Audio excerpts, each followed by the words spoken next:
Furniture কিন্তু একটা অলংকারের মতো। একটা চার দেওয়ালের মাঝে যে অলংকার সজ্জিত হয় সেটা কিন্তু ফার্নিচার।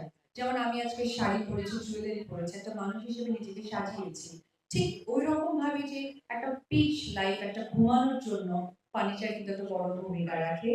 আর ধন্যবাদ জানাই আমার ছেলের বার্থডেতে এসএম ফার্নিচার থেকে আমার একটা ফ্যামিলি লিভিং সহকারে একটা দোলনা গিফট গেছে। সেই জন্য একটা তালি চাই।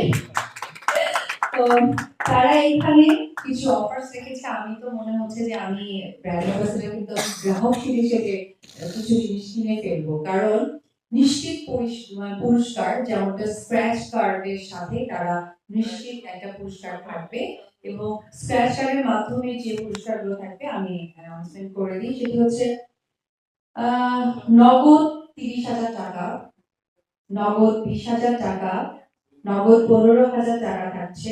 আমি নিচে থেকে বলছি, মানে 18টা পুরস্কার, আমি কিন্তু সেই 18 নাম্বার থেকে বলছি।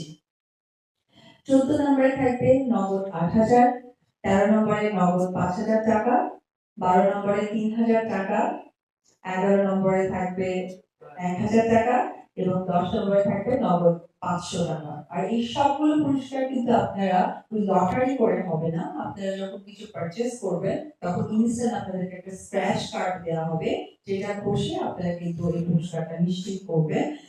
আর 9 নম্বর থেকে বলি, কলম থাকছে, টিস্যু বক্স থাকছে, মগ থাকছে, চাবেলিং থাকছে, rice cooker, blender, micro oven and smart TV.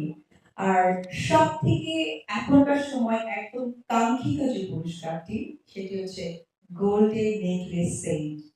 আজকাল তো গোল্ডেন নেকলেস, গোল্ডের তো দাম প্রচুর বেড়ে গেছে। তো এই যে মানে দাম বেড়ে গেছে, এবং আমি ব্র্যান্ড অ্যাম্বাসেডর এবং অপু বিশ্বাসকে সবাই চায় যে যদি তার কাছ থেকে কিছু একটা গিফট পেতাম তাহলে তো খুবই সৌভাগ্য।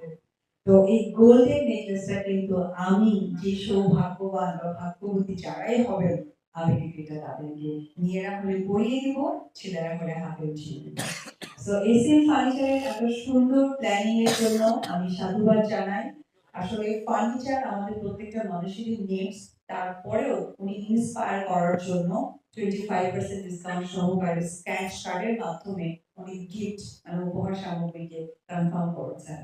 আর যে জিনিসটা উনি বলছিলেন যে আমাদের ফার্নিচারের ক্ষেত্রে কিন্তু একটা কথা আমরা জানি যে ছাড় পোকা হয়, এবং দেখবেন যে আমরা একটা বিছানা ব্যবহার করছি, একটা সাইড কোনো না কোনো ভাবে ফাঁকা হয়ে গেছে, কোনো একটা কাঠের যেটা হয় যে কি একটা ছাড় পোকা বা একটা উলি পোকার মতো।